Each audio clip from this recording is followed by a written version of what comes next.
Good morning विद्यार्थियों।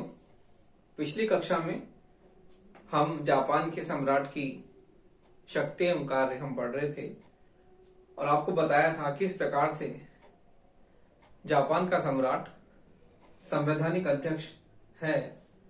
इस कारण से संवैधानिक अध्यक्ष होने के कारण राजनीतिक दृष्टि से हम देखते हैं कि उसकी सैद्धांतिक और व्यवहारिक स्थिति में हमें बिल्कुल उसकी स्थितियां बिल्कुल अलग दिखती हैं कि संवैधानिक अध्यक्ष होने के कारण उसकी स्थितियां बिल्कुल स्वर्णिम शून्य की तरह हो गई हैं। तो आज हम वर्तमान में जापान के संविधान में सम्राट की शक्तियां एवं कार्यों को देखते हैं। तो हम देखते हैं कि जापान में सम्राट आज संवैधानिक अध्यक्ष है और संवैधानिक अध्यक्ष होने के कारण उसकी सैद्धांतिक और व्यवहारिक स्थिति जो है स्वर्णिम शून्य की तरह है कि उसे संवैधानिक अध्यक्ष बना दिया गया है और सारी शक्तियां जो है संविधान द्वारा उसे दी गई हैं। तो हम देखते हैं कि जो पुराने संविधान के अंतर्गत जापान के सम्राट को बहुत ही महत्वपूर्ण शक्तियां प्राप्त थी और उसका पद वास्तव में शक्ति संपन्न था, लेकिन आज जापान के संविधान में वर्तमान में हम देखते हैं कि उसकी शक्तियों को सीमित कर दिया गया है, मर्यादित कर दिया गया है और वहां पर संवैधानिक राजतंत्र स्थापित है। तो इस प्रकार हम देखते हैं कि आज वर्तमान में जापान के संविधान में सम्राट को जो शक्तियां प्राप्त हैं वो शक्तियां बिल्कुल स्वर्णिम शून्य की तरह हैं। तो इस प्रकार वो केवल राज्य का अध्यक्ष है, शासन का अध्यक्ष नहीं है। तो इस प्रकार हम देखते हैं कि आज सम्राट को जो है शासन का अध्यक्ष नहीं कहा जाता, केवल उसे राज्य का अध्यक्ष किया जाता है, कहा जाता है कि उसके नाम से शासन चलाया जाता है। शासन वास्तव में प्रधानमंत्री और उसका मंत्रिमंडल करता है। तो देखिए, सम्राट की हमने पिछली कक्षा में जो है शक्ति एवं कार्य पढ़े थे और उस आधार पर हमें कह सकते हैं कि आज सम्राट के पद की जो स्थिति है वो केवल उसे औपचारिक स्थितियां प्राप्त हैं।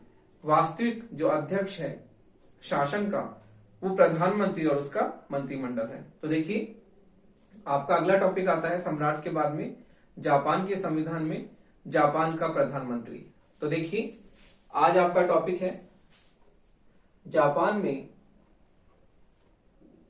प्रधानमंत्री पद।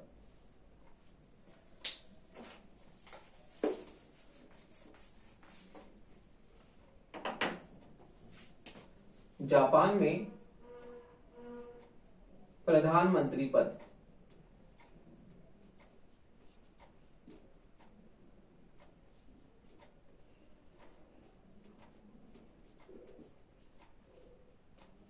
जापान में प्रधानमंत्री पद। तो देखिए, जापान में संसदीय शासन प्रणाली है और संसदीय शासन प्रणाली में हम देखते हैं किस प्रकार से मंत्रिमंडल की महत्व भूमिका होती है। और संसदीय शासन प्रणाली में दो तरह की कार्यपालिका पाई जाती है। जैसे कि मैंने आपको जापान के संविधान की विशेषताएं जब बताई थी तो स्पष्ट रूप से आपको बता दिया था कि जापान के संविधान में संसदीय शासन प्रणाली है और इसलिए वहां पर दो तरह की कार्यपालिका पाई जाती है, वास्तविक और नाममात्र की। नाममात्र की कार्यपालिका का अध्यक्ष सम्राट होता है, जैसे कि भारत में राष्ट्रपति। उसी प्रकार से वास्तविक कार्यपालिका का अध्यक्ष प्रधानमंत्री और उसका मंत्रिमंडल होता है। तो भारत में भी इसी तरह से प्रधानमंत्री और उसका मंत्रिमंडल जो है वास्तविक अध्यक्ष है। तो इस प्रकार से हम देखते हैं कि भारत ब्रिटेन की तरह ही जापान में भी संसदीय शासन व्यवस्था को अपनाया गया है और संसदीय शासन व्यवस्था में वास्तविक कार्यपालिका का अध्यक्ष प्रधानमंत्री और उसका मंत्रिमंडल होता है। तो जापान में पहले कैबिनेट व्यवस्था नहीं थी, लेकिन नए संविधान के द्वारा जो है वहां पर मंत्रिमंडल की स्थापना की गई, कैबिनेट व्यवस्था वहां पर शुरू की गई और मंत्रिमंडलीय शासन प्रणाली के द्वारा वहां पर प्रधानमंत्री का पद जो है बहुत ही महत्वपूर्ण पद है, क्योंकि उसका आधार निर्वाचन है, चुनाव है। सम्राट वंशानुगत आधार पर उसका मनोनयन होता है और वंशानुगत आधार पर ही सम्राट का पद होता है। लेकिन वास्तविक कार्यपालिका में हम देखते हैं कि प्रधानमंत्री का मनोनयन नहीं होता है, प्रधानमंत्री का निर्वाचन होता है और वो चुनाव के द्वारा उसे निर्वाचित किया जाता है। तो जापान में संसदीय शासन प्रणाली है और संसदीय शासन प्रणाली में जो शासन का वास्तविक अध्यक्ष होता है वो प्रधानमंत्री होता है। तो हम देखते हैं कि जापान में संसदीय शासन प्रणाली अपनाई गई है, तो इसलिए वहां पर मंत्रिमंडलीय शासन व्यवस्था है और मंत्रिमंडलीय शासन व्यवस्था में हम देखते हैं कि मंत्रिमंडल का नेतृत्व कौन करता है? प्रधानमंत्री करता है। जो बहुमत दल का नेता होता है वो प्रधानमंत्री होता है और वही क्या होता है? शासन को संचालित करता है। तो इस प्रकार हम देखते हैं कि जापान में संसदीय शासन व्यवस्था है और संसदीय शासन व्यवस्था होने के कारण शासन की सभी शक्तियां प्रधानमंत्री में निहित होती हैं और प्रधानमंत्री ही उन शक्तियों को क्या करता है? उनका नेतृत्व करके उनको संचालित करता है। तो इस प्रकार से हम देखते हैं कि जापान में जो राज्य का जो अध्यक्ष होता है वो राज्य का अध्यक्ष सम्राट होता है, जबकि शासन का अध्यक्ष कौन होता है? प्रधानमंत्री होता है और शासन का संचालन वास्तव में प्रधानमंत्री के द्वारा ही किया जाता है। तो इस प्रकार जापान में संसदीय शासन प्रणाली है और संसदीय शासन प्रणाली में मंत्रिमंडल का महत्वपूर्ण स्थान होता है और मंत्रिमंडलीय शासन व्यवस्था को चलाने कौन चलाता है? प्रधानमंत्री संचालित करता है, क्योंकि प्रधानमंत्री बहुमत दल का नेता होता है और वही वास्तव में शासन की समस्त शक्तियों का व्यवहार में प्रयोग करता है। तो देखिए अब हम देखते हैं कि जापान में प्रधानमंत्री का पद, तो हम देखते हैं कि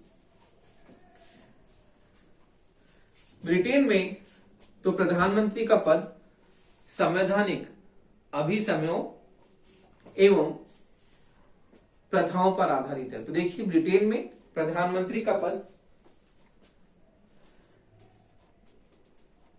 ब्रिटेन में प्रधानमंत्री का पद, ब्रिटेन में प्रधानमंत्री का पद संवैधानिक, प्रधानमंत्री का पद संवैधानिक अभिसमयों, संवैधानिक अभिसमयों, संवैधानिक अभिसमयों एवं प्रथाओं पर आधारित है। संवैधानिक अभिसमयों एवं प्रथाओं पर आधारित है, प्रथाओं पर आधारित है। अर्थात ब्रिटेन में यह पद, अर्थात ब्रिटेन में यह पद, अर्थात ब्रिटेन में यह पद संवैधानिक विकास का, संवैधानिक विकास का परिणाम है, संवैधानिक विकास का परिणाम है, संवैधानिक विकास का परिणाम है। किंतु जापान में प्रधानमंत्री के पद की व्यवस्था, किंतु जापान में, किंतु जापान में प्रधानमंत्री के, किंतु जापान में प्रधानमंत्री के, जापान में प्रधानमंत्री के पद की व्यवस्था, पद की व्यवस्था संविधान के अनुच्छेद, संविधान के अनुच्छेद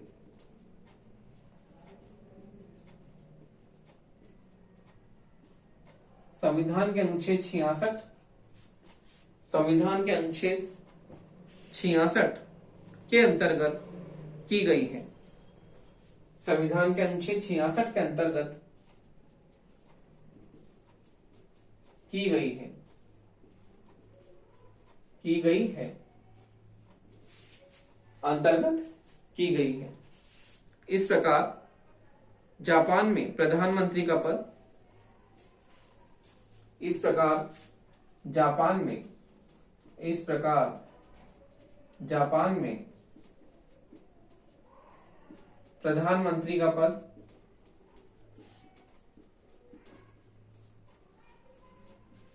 संविधान द्वारा प्रधानमंत्री का पद संविधान द्वारा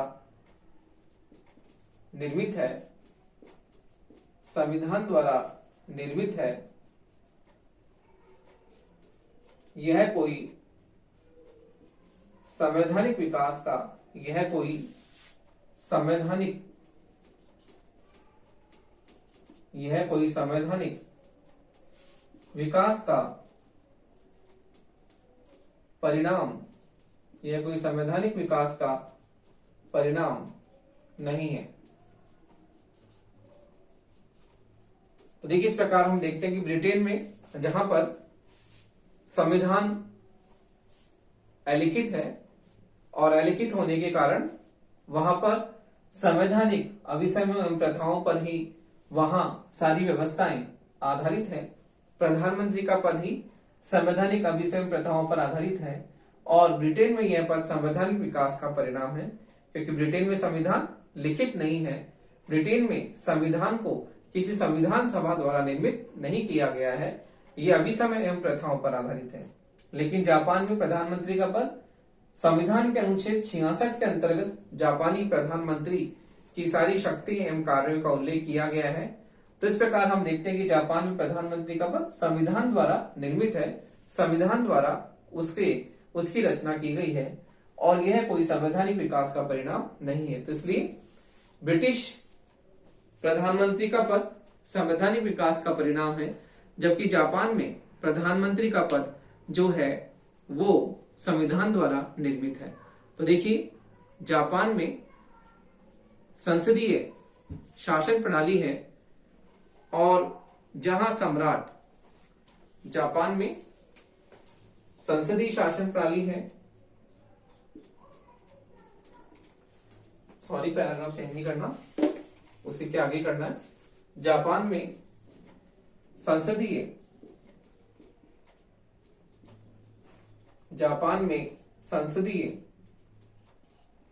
शासन प्रणाली,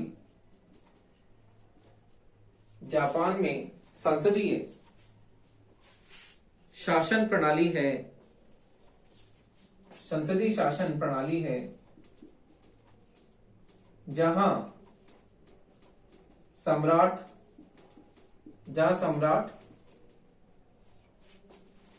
नाममात्र की, जहां सम्राट नाममात्र की कार्यपालिका का, जहां सम्राट नाममात्र की कार्यपालिका का अध्यक्ष है, कार्यपालिका का अध्यक्ष है तथा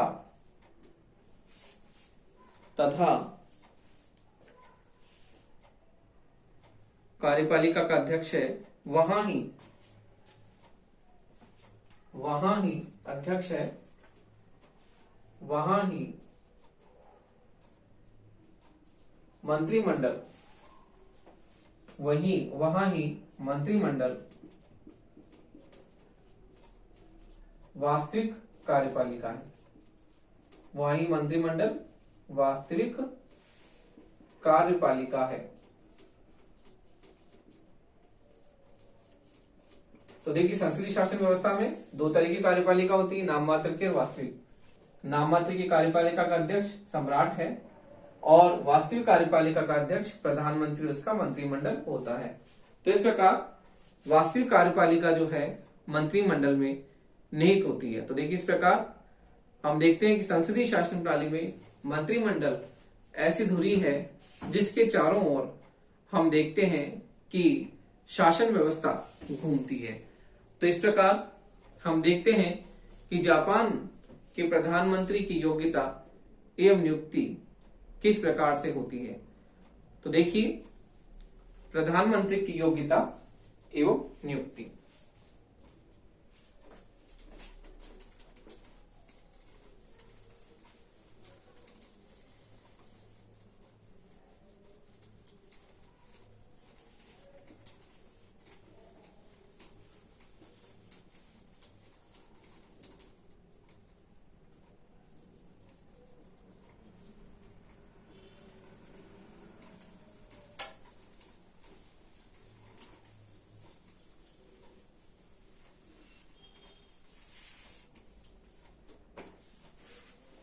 तो देखिए प्रधानमंत्री की योग्यता एवं नियुक्ति।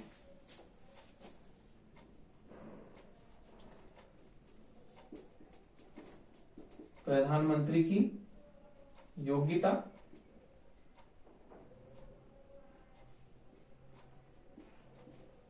एवं नियुक्ति। प्रधानमंत्री की योग्यता एवं नियुक्ति। तो देखिए वर्तमान जापानी संविधान में प्रधानमंत्री पद के लिए वर्तमान जापानी संविधान में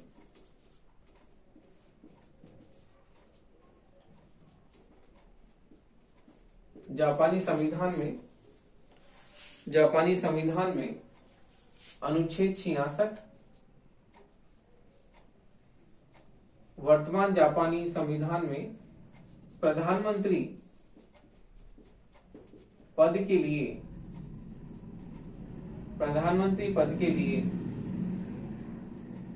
दो योग्यताएं प्रधानमंत्री पद के लिए दो योग्यताएं जरूरी मानी गई है। दो योग्यताएं जरूरी मानी गई हैं।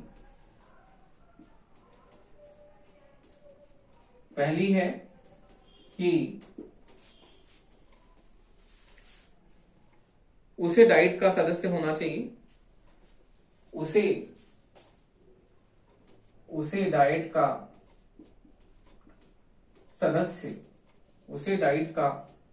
सदस्य होना चाहिए।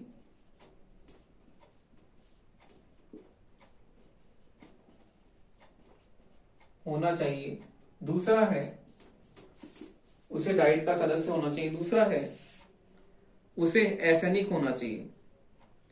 उसे असैनिक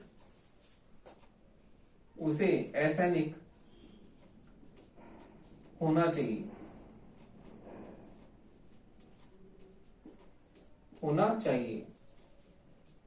अर्थात इस पद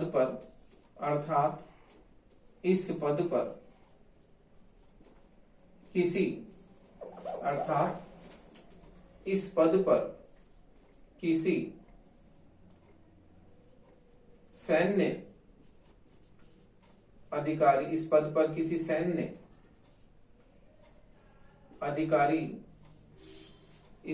किसी सैन्य अधिकारी की नियुक्ति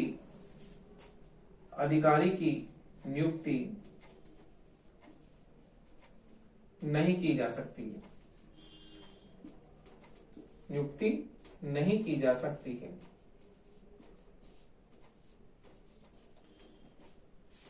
तो देखिए जापानी संविधान में प्रधानमंत्री पद के लिए दो योग्यता अनिवार्य है कि उसे डाइट का सदस्य होना चाहिए, इसके साथ ही उसे असैनिक होना चाहिए, अर्थात किसी सैन्य अधिकारी की नियुक्ति इस पद पर नहीं की जा सकती है। तो देखिए इसके साथ ही हम देखते हैं कि उसके पद में व्यवहारिक जो योग्यताएं और गुणों का होना भी आवश्यक है कि उसे अत्यंत प्रभावशाली व्यक्तित्व वाला होना चाहिए, इतना गुणी होना चाहिए कि दूसरे उसकी बात को जो है मान सकें, कुशल नेतृत्व का धनी होना चाहिए, बहुमुखी प्रतिभा का धनी उसे होना चाहिए। तो इस प्रकार हम देखते हैं कि उसे अन्य विशिष्ट गुणों से भी युक्त होना चाहिए। तो हम व्यवहारिक दृष्टि से देखते हैं कि प्रधानमंत्री में कुशल नेतृत्व के संचालन की क्षमताएं होनी चाहिए और इसी प्रकार से उसका व्यक्तित्व बहुत ही प्रभावशाली और आकर्षक होना चाहिए। तो इस प्रकार प्रधानमंत्री पद की हमने दो प्रमुख जो है योग्यताएं देखी कि किस प्रकार प्रधानमंत्री जो पद है उसके लिए दो प्रमुख योग्यताएं हैं, और इसी प्रकार से हम देखते हैं कि उसे कुशल नेतृत्व का धनी होना चाहिए। तो देखिए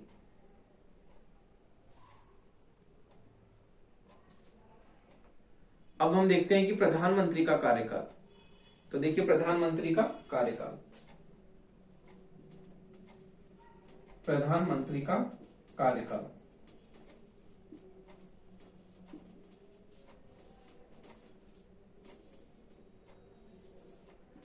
प्रधानमंत्री का कार्यकाल। तो हम देखते हैं कि ब्रिटेन तथा भारत की तरह ही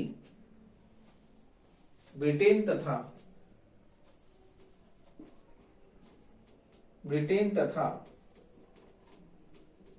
भारत की तरह ही जापान की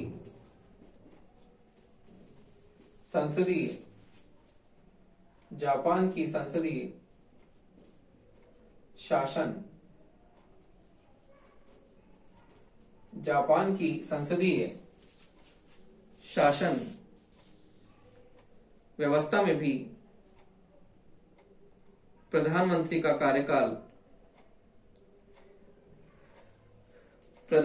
का कार्यकाल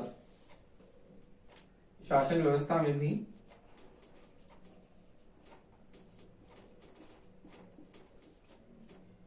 प्रधानमंत्री का कार्यकाल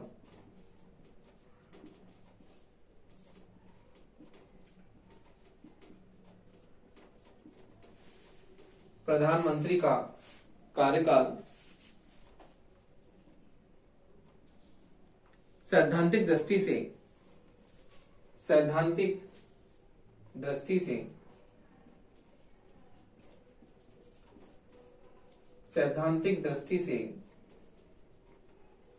व्यवस्थापिका के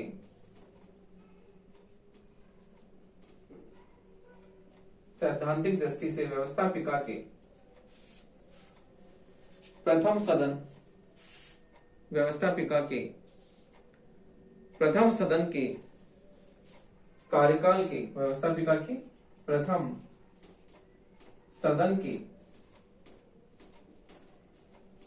सदन के कार्यकाल के समान ही है। सैद्धांतिक दृष्टि से व्यवस्थापिका के प्रथम सदन के कार्यकाल के समान ही है,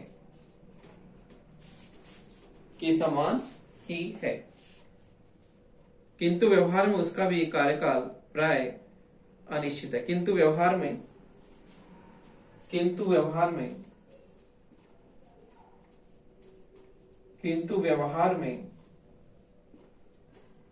उसका कार्यकाल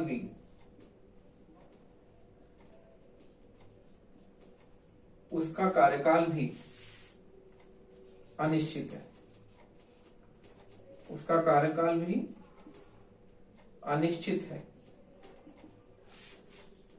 कार्यकाल भी अनिश्चित है। जापान में कोई प्रधानमंत्री तब तक ही अपने पद पर जापान में कोई प्रधानमंत्री जब तक ही अपने पद पर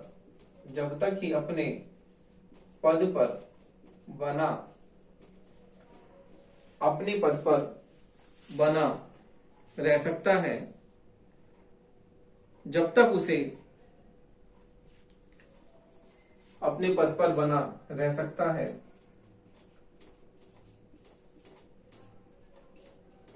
जब तक उसे डाइट के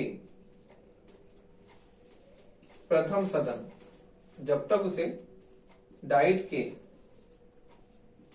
सदन यानी प्रतिनिधि सभा, डाइट के प्रथम सदन में विश्वास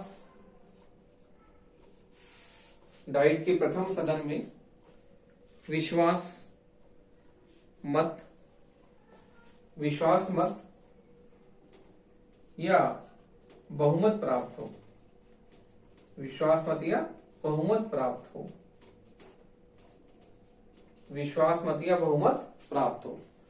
तो हम देखते हैं कि बहुमत का विश्वास होना बहुत जरूरी है। इसका अर्थ है डाइट का प्रथम सदन अविश्वास प्रस्ताव पारित करता है तो प्रधानमंत्री को अपने पद से तुरंत त्याग पत्र देना पड़ता है। तो इस प्रकार हम देखते हैं कि जब डाइट का प्रथम सदन, तो देखिए जब डाइट का प्रथम सदन, डाइट का प्रथम सदन उसके प्रति अविश्वास का प्रस्ताव, उसके प्रति अविश्वास का प्रस्ताव, अविश्वास का प्रस्ताव पारित करता है, अविश्वास का प्रस्ताव पारित करता है, तो प्रधानमंत्री को अपने पद से, तो प्रधानमंत्री को अपने पद से त्यागपत्र, अपने पद से त्यागपत्र देना पड़ता है। तो देखिए इस प्रकार से हम देखते हैं कि ब्रिटेन में प्रधानमंत्री का पद जो है वो निर्वाचित प्रधानमंत्री, उसी तरह से भारत में भी प्रधानमंत्री निर्वाचित है, क्योंकि दोनों में संसदीय शासन व्यवस्था है। इस प्रकार से जापान में भी हम देखते हैं कि व्यवस्थापिका के प्रथम सदन के कार्यकाल के समान उसका कार्यकाल है, किंतु व्यवहार में उसका कार्यकाल अनिश्चित है। जापान में प्रधानमंत्री अपने पद पर तभी बना रह सकता है जब डाइट के प्रथम सदन में विश्वास मत या बहुमत प्राप्त हो। तो इसका मतलब है जापान में जो प्रधानमंत्री है वो अपने पद पर तब तक ही बना रह सकता है जब डाइट के प्रथम सदन में उसे विश्वास या बहुमत प्राप्त हो। अर्थात जब डाइट का प्रथम सदन उसके प्रति अविश्वास का प्रस्ताव पारित कर देता है तो प्रधानमंत्री को अपने पद से क्या देना पड़ता है, त्यागपत्र देना पड़ता है, इस्तीफा देना पड़ता है। तो इस प्रकार से हम देखते हैं कि जापान में प्रधानमंत्री का जो पद है वो डाइट के प्रथम सदन पर जो है आश्रित है, और डाइट का प्रथम सदन यदि उसके प्रति अविश्वास का प्रस्ताव पेश कर दे, पारित कर दे, तो हम मानते हैं कि उसे त्यागपत्र देना पड़ता है। तो देखिए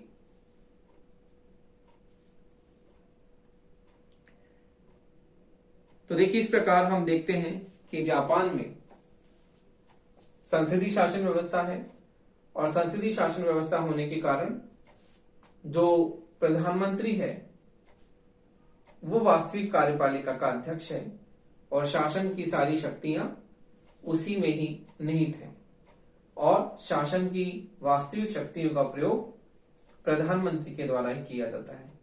तो इस प्रकार हम देखते हैं कि जापान में प्रधानमंत्री का जो पद है वो पद अनिश्चित है, उसका कोई निश्चित समय नहीं है। लेकिन फिर भी हम ये देखते हैं कि जापान में जो डाइट का प्रथम सदन, प्रतिनिधि सभा जिसका नाम है, और उसके विश्वास मत पर ही ये प्रधानमंत्री का पद टिका रह सकता है। अर्थात जब प्रथम सदन ने उसके प्रति अविश्वास का प्रस्ताव पारित कर दिया तो प्रधानमंत्री को अपने पद से इस्तीफा देना पड़ता है। इस प्रकार से हम देखते हैं कि जापान की संसदीय शासन प्रणाली में प्रधानमंत्री का पद बहुत ही महत्वपूर्ण है, और प्रधानमंत्री शासन की समस्त वास्तविक शक्तियों का प्रयोग करता है। तो इस प्रकार से जापानी प्रधानमंत्री जो है वो ब्रिटेन और भारत की तरह ही शासन की वास्तविक शक्तियों का प्रयोग करता है, और शासन का अध्यक्ष प्रधानमंत्री होता है जबकि राज्य का अध्यक्ष सम्राट होता है। तो इस प्रकार हम देखते हैं कि जापानी प्रधानमंत्री जो है डाइट के प्रथम सदन में अपने विश्वास मत पर बना रहता है, और इस प्रकार हम देखते हैं कि जापान में जो प्रधानमंत्री है वो प्रधानमंत्री वास्तव में शासन की सभी वास्तविक शक्तियों का प्रयोग करता है। इस प्रकार हम देखते हैं कि जापान का प्रधानमंत्री जो है वो राज्य का अध्यक्ष नहीं है, शासन का अध्यक्ष है। शासन उसी के द्वारा संचालित किया जाता है। तो इस प्रकार हम देखते हैं कि जापान में सम्राट जो है वो राज्य का अध्यक्ष है, जबकि प्रधानमंत्री जो है वो शासन का अध्यक्ष है और शासन की समस्त वास्तविक शक्तियों का प्रयोग उसी के द्वारा किया जाता है।